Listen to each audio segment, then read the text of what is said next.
Do you want to know what makes a knowledge grow? Then everybody watch The Deen Show. The Deen Show. Bismillah, alhamdulillah, assalamu alaikum, peace be unto you. Thank you for tuning in to another episode of The Deen Show. From time to time, we answer some of your questions. We have so many important issues that we're dealing with here on The Deen Show, and we encourage you to come back here every week. And if you don't catch us on the TV station, you can go to TheDeenShow.com where all of our shows are there. Now, when we come back, we're going to be answering a question from a sister. She got out of a relationship, one that she shouldn't have been in, but she learned from it.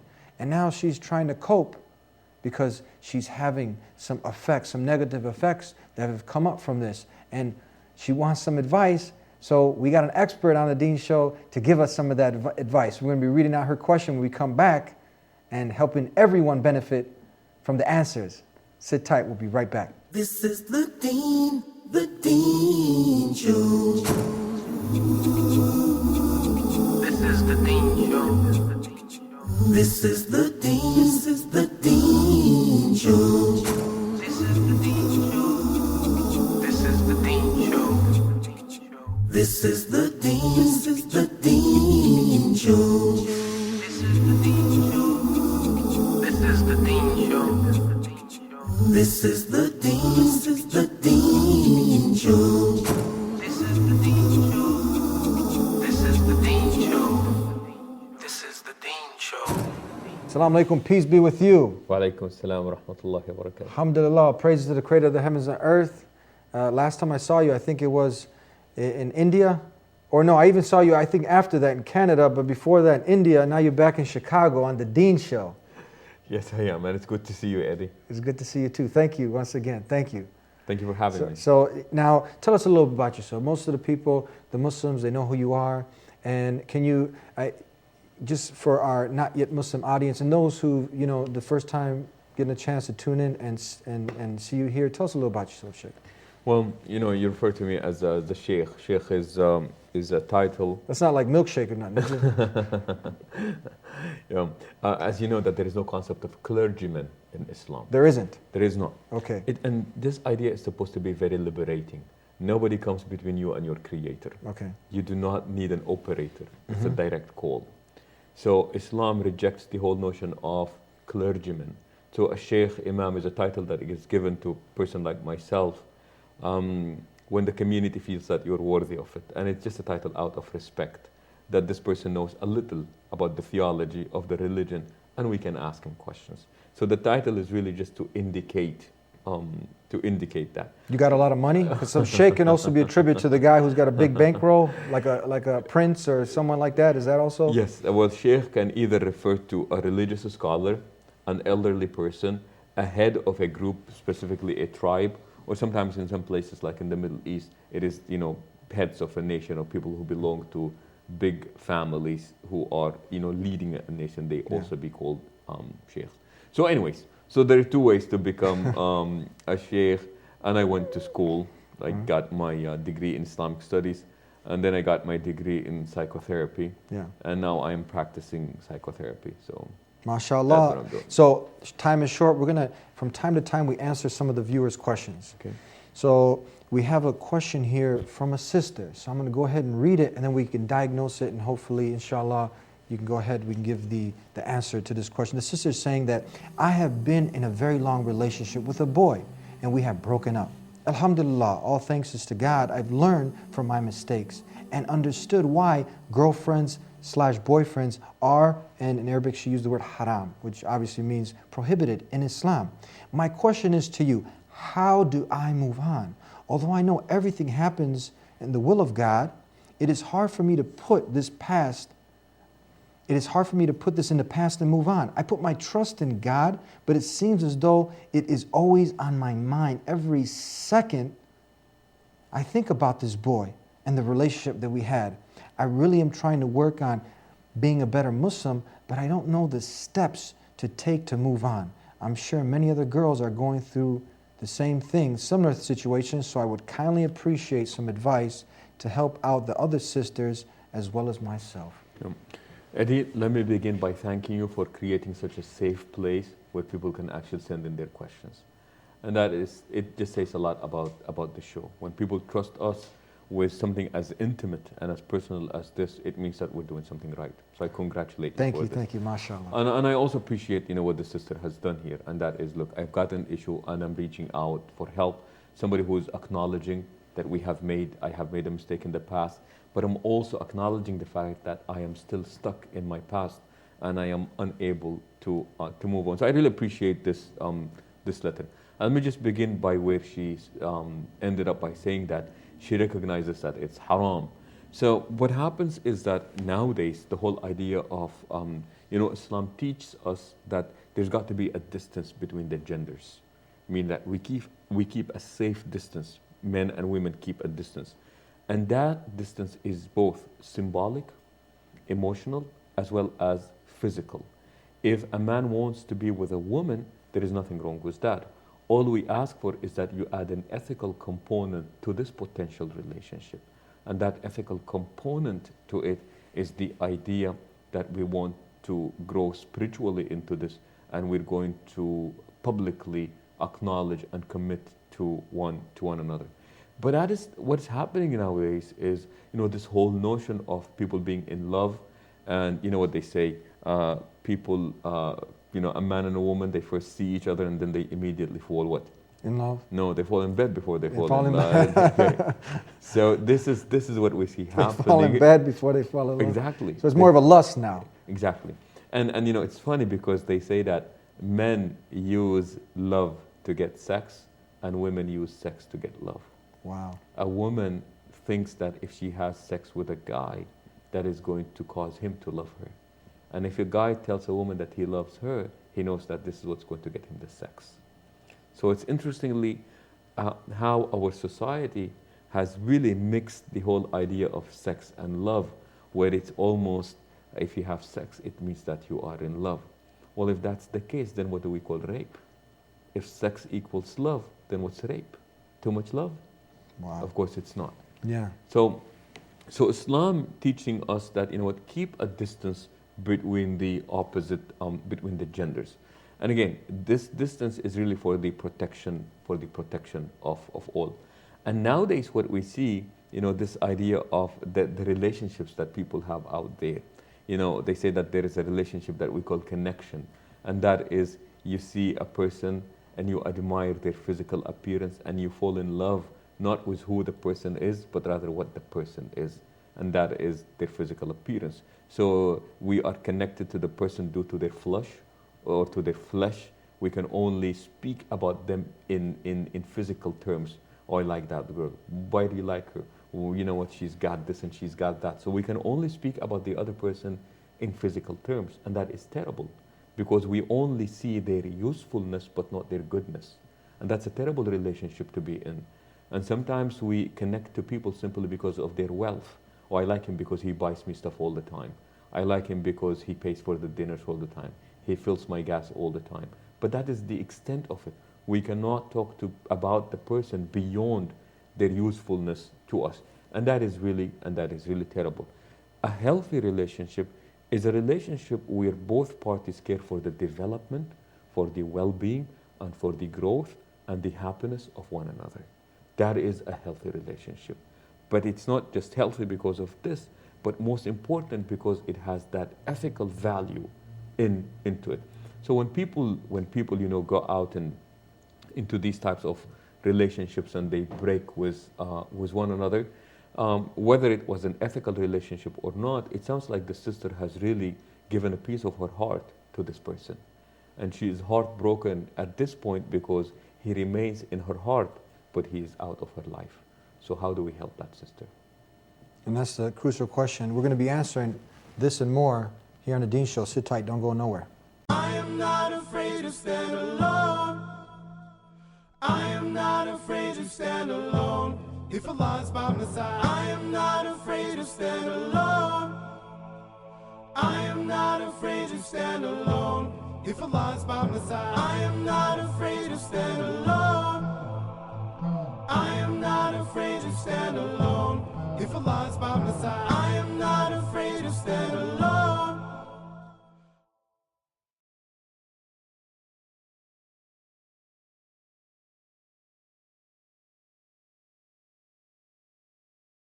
Hay solo un Dios. Adóralo a Él solo y no a su creación. I would go to my room, lock the door, prostrate and cry, saying, God, you know me better than myself. Show me the right way and I will not look back. I will leave everything behind. Allah is our creator and He creates everything and He gives intelligence to people. Rasulullah is Muhammad, peace be upon him. Muhammad is one of the last messengers sent from God. Back here on the Deen Show with Sheikh Yassir Fazaga, please continue where you left off, Sheikh. Right. So like we said, this is a person that will most likely always have a place in that sister's heart. Sound like, she committed to him and she was there and she admired the person, loved the person, and we don't question that part of it. And, she's saying that, she admitted that the relationship to begin with was not really the best of relationships to get into. So what we have now is that this is what we would consider to be a loss of a love. She is asking, how do I survive a loss of a love? She is going what we call through the stages of grief. And basically, when a loss takes place, we human beings, we go through 5 stages. The first stage being shock and denial. Oh my God, it has not happened. So we have not realized that. We have not accepted it. So a person would look numb during that stage, like staring all the time, like, I can't believe it. I just can't believe it. They may not even be able to cry because the shock is just so amazing. Well, that may last for a long time, short time. Then the next stage is, they get it. It really is no longer there.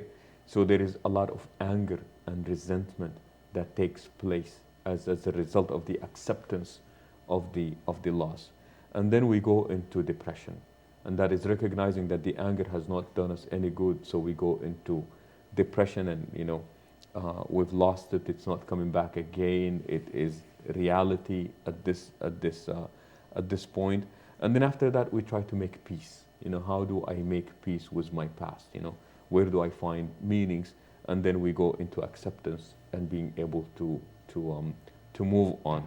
So again, it's very human that we go through these stages to make sure that we heal well. Now, there is really no science as to how long we stay in each stage. Some people stay in one stage longer than others. We cruise through some, but by means of observation, we will all go through these stages. So to the sister, I would say, do not rush yourself out of it, in a sense that do not have what we call a flight to health. Go through the natural ways of how we human beings deal with our loss. Accept the fact that this person will always have a place in your heart. And when we say accept, we're not branding it with approval, but that is just part of reality at this point. To talk to her about, oh, you should have never been there, will not really do any good. It's already over. But we can address our sisters who have not been in these types of relationships to be careful about that. But since she is the one that asked the question, I would say accept that fact. So don't think that when I forget about him, that's when I am healed. No, it is when you accept and you come in peace with the past, that is when a person is healing. So I'd say, please do not rush yourself out of it. Continue, as she said, I'm trying to be a better Muslim as well. And as we're trying to squeeze, bad emotions from us, the only way to squeeze these bad emotions is by actually instilling positive emotions in our life. So the more happiness we bring in, the more misery we squeeze out of us. So that's what we want to do. Do a lot of good to yourself so that the negative feelings will start going away. Tell us, you see this problem happening a lot in today's culture and society, where we know that Islam encourages you to go ahead and marry if you need to, you have this desire to do it in a constructive way within the bounds that the Creator is pleased with within marriage. Now, if in a society where it's just normal and there's a lot of peer pressure, you have a lot of people who are just dating and it's natural, it's something that, it's just normal. How can the youth or even just young adults or even adults not fall into this trap? Yeah.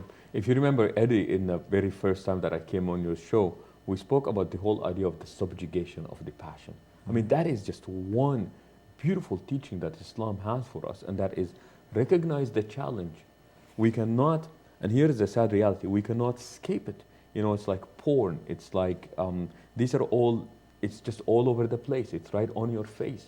We cannot escape it, but we have the choice to reject it. So what we would say is, yes, accept the fact that you cannot escape it, but you don't have to be part of it. Do not participate in it. And that is, it's an overwhelming pressure. And that's why, you know, we'd say to the parents, please appreciate the challenges that these young men and women are going through. I mean, imagine that you are in high school, you are popular, you're good looking, you are active, you are known, and sometimes you may not be any of that, but yet somebody comes and they express interest in you. And there is that age when we want to be acknowledged by the opposite gender. A woman wants to be told by a man that she's beautiful, that she looks nice. A man wants to be told that he is, you know, he has got her attention. And that is just, it's music to our ears to know that we've been acknowledged and noticed by the opposite gender. Now the question is, you know, appreciate, and that's just part of the natural development and growth that we go through as human beings, but as parents, make sure that you always have a healthy alternative. If we do not have happy homes where we are validated by our parents, where we are encouraged by our parents, and we don't know, or at least it has not been verbalized to us, that we are loved by our parents, we will look for love somewhere else. So we would say at that point, it is a challenge, not only to that sister, not only to that brother, but it's also a challenge to the entire family. What kind of alternatives can we create so that our children do not fall into it? Now, what about the individuals who are, like you said, you know, it's music to the ear.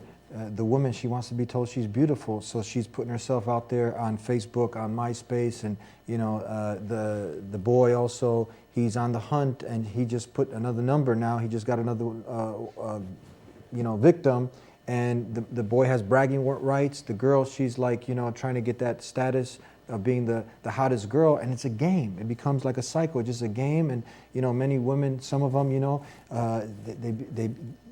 we want to give them the facts. So they're naive to a lot of this, and they fall for these, you know, sweet nothings. And the boy who shouldn't be doing this, what advice do we have from them, Sheikh? You know, here's the thing. Remember this. If how we feel about ourselves is going to be determined by what other people say or think of us, then we are doomed. Mm-hmm. How we feel about ourselves should not really come from what other people tell us about ourselves. Now, it may enhance how we already feel about ourselves, but to just wait for validation from somebody else, then we are giving and surrendering a lot of power to that person. I will only feel beautiful when he tells me I am beautiful. I will only feel important when she says that I am. That is a lot of power. People don't know how much power we are giving away to other people when we fall into that. So it really comes back again to the subjugation of the passion. Recognize that it's really nice. It is music to the ears, but you know what, right now, I'll be singing that music to my ears and not somebody else will be singing it for me. And I think that is key here. Self-discipline and self-control. It's interesting also because the Prophet ﷺ speaks about this, peace be upon him. And he says that truly a believer is the one who takes pleasure in the good that they have done. Al-mu'minu man sarrathu hasanatuhu. So now how we feel about ourselves does not come from what people say or think about us, but rather it is our own commitment to what our principles and values say to be like. We're going to take a break, and we're right back with more here with Yassir Fazaga on The Deen Show. Sit tight. No problem. You can take my daughter to dinner, you and my daughter and me. Let me tell you something. It's natural. That's the idea. God created it, and He created us to have a good time. Mm-hmm. We should have a good time. Only with our wives, though. Islam is the fastest growing religion in the world, and most of the converts are women, not men. They see that the rules of Islam, instead of constraining them, the rules set them free. Okay, you've got your dream home and you've got your dream car, but you're going to get old and things are going to happen to you in your life. And then what have you got? At the end of the day, it's an empty dream that has no real foundation. We are going to die and we're going to meet our Lord and He is going to judge us. It becomes an obligation for each single human being to find out what the Quran is. Islam is telling us to stay away from things which are bad for your person and bad for the society.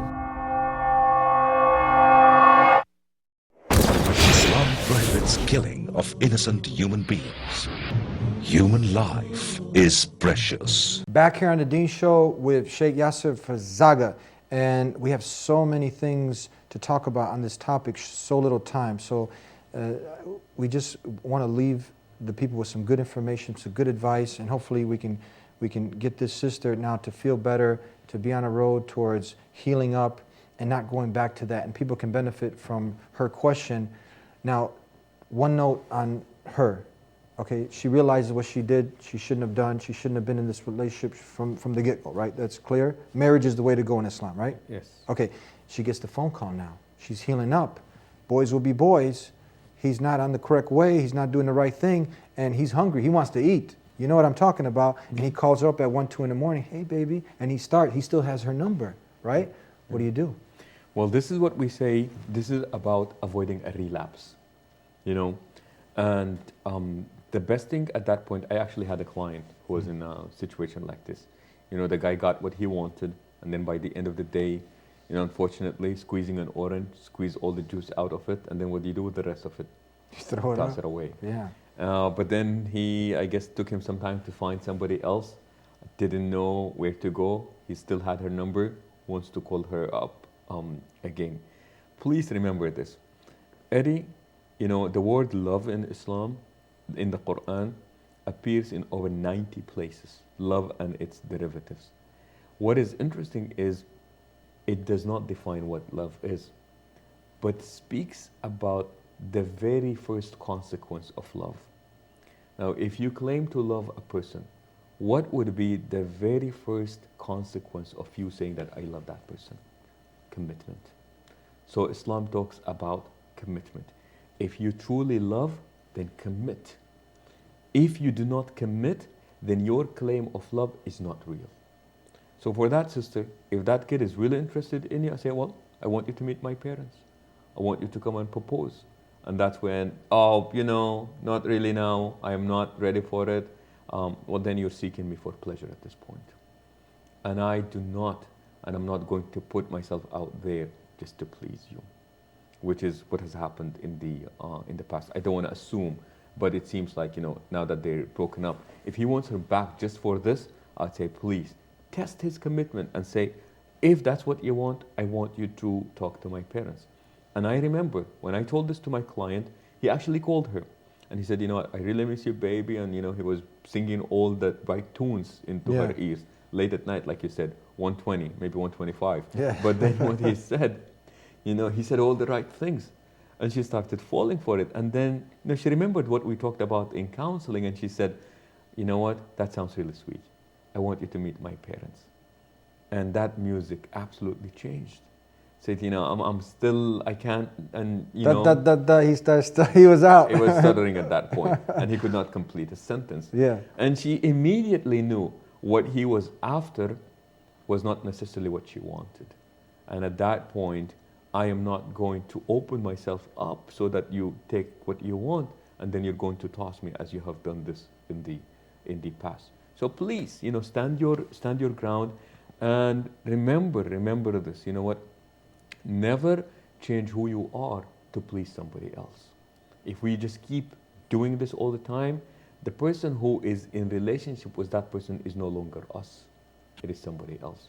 And what good is it that we lose who we are in order to be with somebody who does not like us the way that we are? I'm not hesitant or shy to use such strong language here because I love our sisters. We love our women in Islam. We love our sisters in humanity. So even if you're not one who has consciously submitted to the one God, you're not doing the way of life of all the messengers of God. Islam, we still want the best for you. So when I use such harsh language, I say, beware of the dogs. Because a dog, he wants to eat when he's hungry. So that wolf in sheep's clothing, beware of him. Don't fall for these tricks. And this is that good advice that make him come through the front door so he don't go through the back? By all means. And see, and here's the thing, and I'm not denouncing us men, but we really do have the ability to sing all the right music. You know, I deal a lot with women who are in abusive relationships. The average woman in the US who is in an abusive relationship remains in that relationship an average of 18 to 25 years. This is somebody who is physically, verbally, mentally, psychologically, sexually abusing the woman, yet she stays with him for an average of 18 to 25 years. I have counseled women who got out after 21 years, 19 years, 20 years, and what have you. But what is most common about them is this guy knows how to lure them back in. He knows how to say it. He knows when to say it. He just knows which buttons to push. And you know what? They read them so unbelievably well. I think, and please don't hold that against me, but I think that some of the greatest psychologists are actually pimps because of their ability to come out there, read a person, and just be able to press all the right buttons on that person. You know, so we would say, police, if anybody claims love, then ask for commitment. Because they said they love you, it does not give them the license to sleep with you. Okay? You want to make sure that, because it's not just a physical act, but rather great sex is sex that actually has emotions with it. It has genuine emotions with it. And if he loves and then wants to be with you, then they should be ready to commit to you. If they're not willing to do so, then I would really question their love. And a message now to the parents who sometimes hinder this great task. You prepare your child to be a doctor and a scientist and an engineer. You're prepping him for this, making sure he goes to the right institutions, and you're helping him or her along her way. But now marriage, you're not taking them to the right classes, sitting with the right people, listening to the right lectures to prepare them. And now even that peer pressure starts to pierce in, and now they end up doing it the wrong way. What advice for the parents do you have so they don't contribute to this harm? You know, Eddie, a cardinal mistake that we as parents make is that we teach our children how to make a living, but not how to make a life. Mm-hmm. What good is it that I know how to make a living, but my life is really a mess? Yes. Preparing us to be a good man, a good woman, by giving us, these valuable lessons and just not being afraid of, knowing what our challenges are.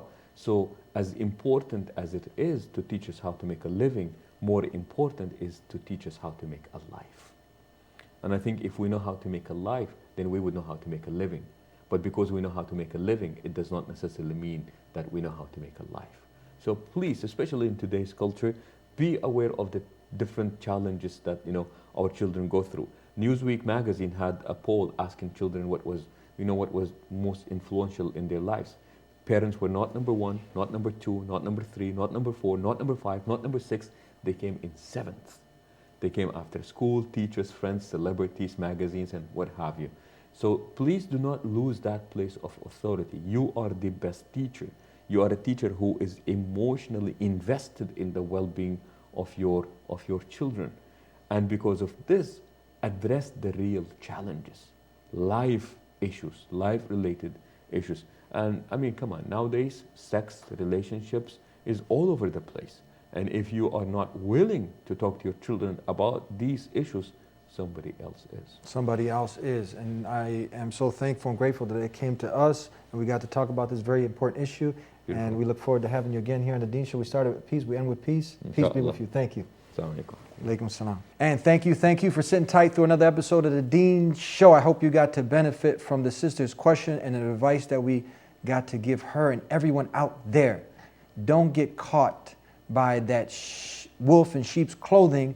Don't let that person come to the back door. Make them go through the front door. Make them meet your parents and talk to your parents. Have an open relationship with the parents and the parents with the children, and stick to the game plan that was revealed by the creator of the heavens and earth, and that's that total and complete submission to the one who created you, living life according to his will, not your desires, and at the end there's nothing less than paradise. That's right, paradise.